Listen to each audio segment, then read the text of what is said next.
അങ്ങനെ കുറേ നാൾക്ക് ശേഷം നന്ദു, നയനയും നവ്യ എല്ലാവരും ഒന്നിച്ച് കൂടിയിരിക്കുകയാണ് കേട്ടോ. അങ്ങനെ അവരുടെ ആ ഒരു സന്തോഷങ്ങളൊക്കെ പങ്കുവെച്ചുകൊണ്ടിരിക്കുകയാണ് കേട്ടോ. അപ്പോൾ ഇടയ്ക്കിടയ്ക്ക് നമ്മുടെ നന്ദു ആണെങ്കിൽ മാറി നിന്ന് ആരോട് ഫോണിൽ സംസാരിക്കുന്നത് നവ്യയും നയനയും കൂടി ശ്രദ്ധിക്കുന്നുണ്ട് കേട്ടോ. അങ്ങനെ അവർ തമ്മിൽ പറയുകയാണ്, ഇവൾ ആരെയാ ഇടയ്ക്കിടയ്ക്ക് ഇങ്ങനെ ഫോൺ ചെയ്യാനായിട്ട് അങ്ങോട്ട് മാറി നിൽക്കുന്നതെന്നൊക്കെ ഇങ്ങനെ പറയുന്നുണ്ട് കേട്ടോ. അങ്ങനെ നവ്യ ആണെങ്കിൽ ചെന്നിട്ട് നന്ദുവിനോട് പറയാം, നീ ഇപ്പോൾ ഇതാരും ഇപ്പോൾ വിളിച്ചത്, ഇതിപ്പോൾ കുറേ നേരം ആയല്ലോ, ഞങ്ങൾക്കിടയിൽ നിന്ന് നീ അങ്ങോട്ടേക്ക് മാറി നിന്ന് സംസാരിക്കുന്നു എന്നൊക്കെ പറയുകയാണ്.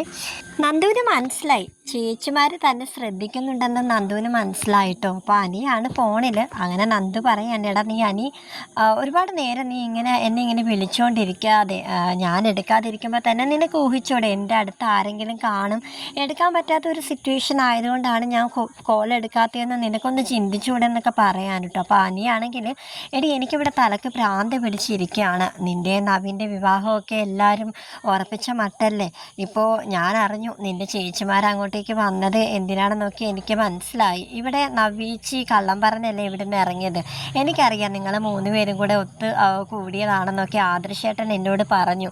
അപ്പോൾ പിന്നെ നിൻ്റെയും നവീൻ്റെയും കല്യാണക്കാര്യം അവർ ചിലപ്പോൾ എടുത്തിടും, അതുകൊണ്ട് നിന്നെ അവരെന്തെങ്കിലും പറഞ്ഞ് സമ്മതിപ്പിക്കാനൊക്കെ നോക്കുമെന്നൊക്കെ എനിക്കറിയാമെന്നൊക്കെ പറയാനിട്ട്. അങ്ങനെ നന്ദു പറയുന്നുണ്ട്, ആരൊക്കെ എന്തൊക്കെ പറഞ്ഞാലും എൻ്റെ മനസ്സ് എന്താണെന്നുള്ള കാര്യം നിനക്കറിയില്ലേടാ, നീ എന്തിനാ പിന്നെ വെറുതെ ടെൻഷൻ അടിക്കുന്നതെന്നൊക്കെ പറയാൻ കേട്ടോ. അപ്പോൾ അനി പറയുന്നുണ്ട്, എന്തൊക്കെയാണെങ്കിലും നിൻ്റെ വീട്ടുകാരുടെ ഇഷ്ടമല്ലേ നീ എപ്പോഴും നോക്കത്തുള്ളൂ.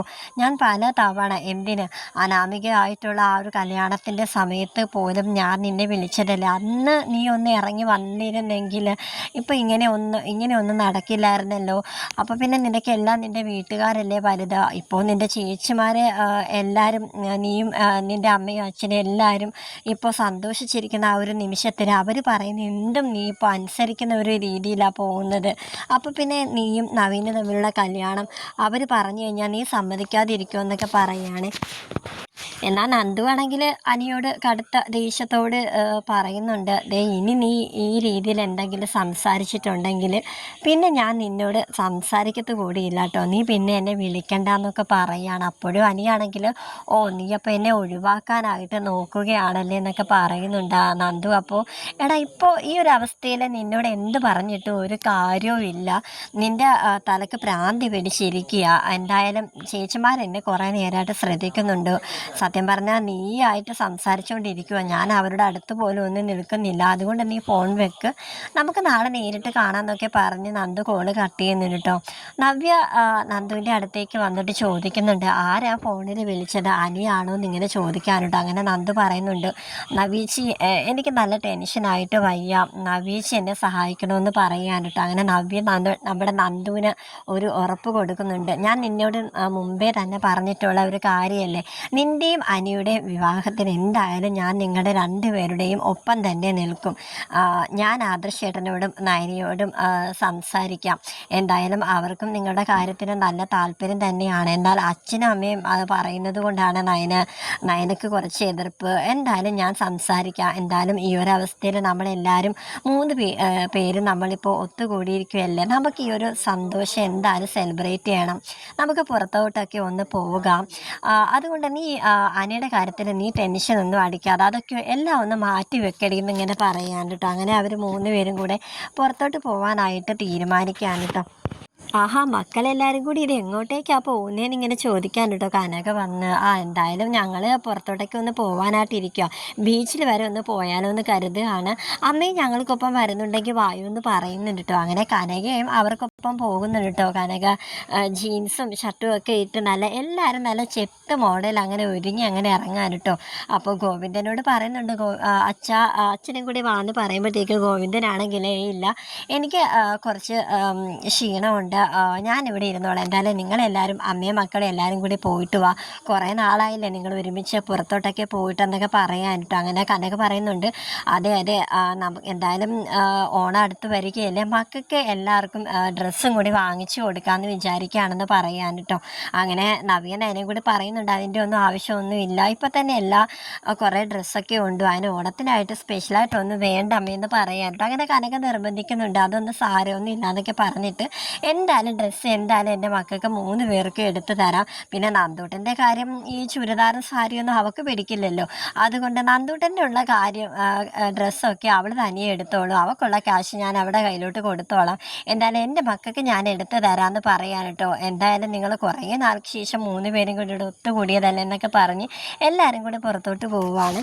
അങ്ങനെ അവർ എല്ലാവരും കൂടി പുറത്തോട്ട് പോകുമ്പോഴത്തേക്കും അവരൊരു കാഴ്ച കാണുന്നുണ്ട്. നാഗേന്ദ്രനും അഭിയും തമ്മിൽ സംസാരിച്ച് നിൽക്കുന്നത് അവർ 3 പേരും കൂടി കാണുന്നുണ്ട് കേട്ടോ. അങ്ങനെ കനകയെ വിളിച്ച് കാണിക്കണം, അമ്മ അത് കണ്ടോ, അതാണ് നാഗേന്ദ്രൻ, അഭിയുടെ അച്ഛൻ അതാണെന്ന് പറയാൻ കേട്ടോ. അങ്ങനെ കനക പറയുന്നുണ്ട്, ഇവനോട് ഇവൻ്റെ അമ്മ ജലജ പറഞ്ഞിട്ടുള്ളതല്ലേ അവൻ്റെ അച്ഛനെ മേലാൽ കാണരുതെന്നും സംസാരിക്കരുതുമെന്ന്, എന്നിട്ട് അവർ തമ്മിൽ കാണാറുണ്ടല്ലേ എന്നൊക്കെ പറയാൻ കേട്ടോ. അങ്ങനെ നയന പറയുന്നുണ്ട്, അതേ അമ്മേ, അതല്ലേ ഞാനും ആദർശേട്ടനും ഒരുപാട് പഴയ കാലങ്ങളിലെ കുറേ കഥകളൊക്കെ ആ നാഗേന്ദ്രൻ്റെ കണ്ടുപിടിച്ചതാണ്. അതിൽ അഭിയും നാഗേന്ദ്രനും തമ്മിൽ കാണാറുണ്ടെന്നും സംസാരിക്കാറുണ്ടെന്നൊക്കെയുള്ള കാര്യം ഞങ്ങൾ നേരത്തെ തന്നെ അറിഞ്ഞതാണ്. എന്തായാലും ഇപ്പോൾ അത് കയ്യോടെ കണ്ണുകൊണ്ട് എന്തായാലും ഇപ്പോൾ കാണാൻ പറ്റിയല്ലോ. എന്തായാലും ഈ ഒരു കാര്യം എന്തായാലും ഷൂട്ട് ചെയ്ത് വെച്ചേക്കാമെന്നും പറഞ്ഞിട്ട് നയന അത് ഫോണിൽ ആ ഒരു വീഡിയോ ഇങ്ങനെ എടുക്കാൻ കേട്ടോ. ഇതെന്തായാലും ഇന്നല്ലെങ്കിൽ നാളെ ഇത് ആവശ്യം വരുമെന്ന് പറയാൻ കേട്ടോ. എന്നാൽ അവരെന്താണ് പറയുന്നതെന്ന് അറിയാനായിട്ട് അവരുടെ അടുത്തേക്കൊന്ന് നീങ്ങി നിൽക്കുന്നുണ്ട്. അങ്ങനെ അവർ അഭിയും നാഗേന്ദ്രനും തമ്മിൽ സംസാരിക്കുന്നത് എന്താണെന്ന് അറിയാനായിട്ട് എല്ലാവരും മറിഞ്ഞിരുന്ന് കുറച്ചും കൂടി അടുത്തേക്ക് ഇങ്ങനെ വരുന്നുണ്ട് കേട്ടോ. അങ്ങനെ മൊബൈൽ അങ്ങനെ ഷൂട്ട് ചെയ്തുകൊണ്ടിരിക്കാൻ കേട്ടോ. അത് മൂർത്തിസ് ജ്വല്ലറി തകർക്കാനായിട്ടുള്ള തന്ത്രങ്ങളാണ് കേട്ടോ. പുതിയ പുതിയ ഓഫറുകളൊക്കെ ജ്വല്ലറിയിൽ കൊടുക്കണമെന്നൊക്കെ അഭിയോട് നാഗേന്ദ്രൻ പറയുന്നുണ്ട് കേട്ടോ. അതിനോടൊപ്പം തന്നെ നിൻ്റെ അമ്മ ജലജ അവൾ നിന്നെ അടിച്ചതൊക്കെ ഞാൻ അറിഞ്ഞു. ആ അജയൻ അവനാണ് എന്നെ പണ്ട് ആ വീട്ടിൽ നിന്നെ ഇറക്കി വിടാനായിട്ട് മൂർത്തി നിൻ്റെ മുത്തശ്ശനോട് ഓതി കൊടുത്തത്, പല കാര്യങ്ങളില്ലാത്ത കുറേ കാര്യങ്ങളൊക്കെ ഓതി കൊടുത്തത്. അവനതിന് കാര്യമുണ്ടെന്ന് കൂട്ടിക്കോ. എന്തായാലും ഇന്നല്ലെങ്കിൽ നാളെ സത്യങ്ങളൊക്കെ പുറത്ത് വരും മോനെന്ന് അബിയോട് പറയാനുണ്ട്. അപ്പോൾ അബി ചോദിക്കുന്നുണ്ട്, അച്ഛ എന്നോടൊന്ന് പറഞ്ഞൂടെ എന്നൊക്കെ ചോദിക്കുമ്പോഴത്തേക്ക്, നീ അതൊക്കെ അറിയാനുള്ള സമയം ആയിട്ടില്ല മോനെ, എന്തായാലും ഞാനത് പറഞ്ഞു തരാമെന്ന് അബിയോട് പറയുന്നുണ്ട്.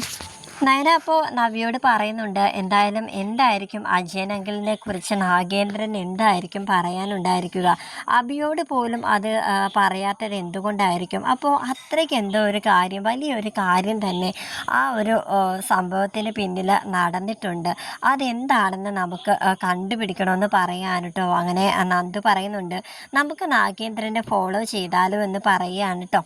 അങ്ങനെ ഇവർ 3 പേര് അപ്പോൾ കനകയോട് പറയുന്നുണ്ട് കേട്ടോ, അമ്മ തിരികെ വീട്ടിലേക്ക് പോയിക്കോ, അമ്മക്ക് അച്ഛൻ വീട്ടിൽ തനിച്ചല്ലേ, അതുകൊണ്ട് അമ്മ തിരികെ പോയിക്കോളൂ എന്ന് പറയുന്നുണ്ട് കേട്ടോ. അങ്ങനെ ഇവർ 3 പേരും കൂടെ നാഗേന്ദ്രനെ ഫോളോ ചെയ്ത് പോകുന്നുണ്ട് കേട്ടോ. അപ്പോൾ ആരോ തൻ്റെ പിന്നിൽ തന്നെ ഫോളോ ചെയ്ത് വരുന്നുണ്ടെന്ന് നാഗേന്ദ്രന് മനസ്സിലാവുന്നുണ്ട് കേട്ടോ. എന്നാൽ അതൊരു തൻ്റെ വെറും ഒരു തോന്നൽ മാത്രമാണെന്ന് കരുതി നാഗേന്ദ്രൻ അത് ശ്രദ്ധിക്കാതെ യാത്ര ചെയ്തുകൊണ്ടിരിക്കുകയാണ്.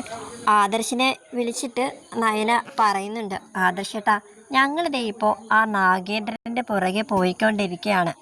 അവനും അഭിയും കൂടെ ഇപ്പോൾ കണ്ട് സംസാരിച്ചിട്ട് അങ്ങോട്ട് പിരിഞ്ഞതേ ഉള്ളൂ.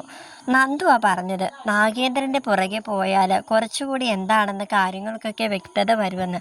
അതുകൊണ്ട് ഞങ്ങൾ അവൻ്റെ പുറകെ പോയിക്കൊണ്ടിരിക്കുകയാണ് ഒരു ഓട്ടോയിലെന്ന് പറയുകയാണ്. ആദർശ് ഇപ്പോൾ പറയുന്നുണ്ട്, അതിന് നിനക്ക് ഓട്ടോയിലേക്ക് പോകുന്നതിന് കുഴപ്പമൊന്നുമില്ലല്ലോ നയനേന്ന് ഇപ്പോൾ ചോദിക്കാൻ കേട്ടോ. അങ്ങനെ ഇല്ലില്ല, അങ്ങനെ വളരെ കുഴപ്പമൊന്നുമില്ല, ഈ റോഡൊക്കെ ഇപ്പോൾ നല്ലതല്ലേ, കുഴപ്പമൊന്നുമില്ല ആദർശേട്ടാ, ഞാനത് ശ്രദ്ധിച്ചോളാം. എന്തായാലും നമുക്ക് കാര്യങ്ങളൊക്കെ എന്തായാലും നമുക്ക് അറിയേണ്ടതല്ലേ എന്ന് പറയുന്നുണ്ട്.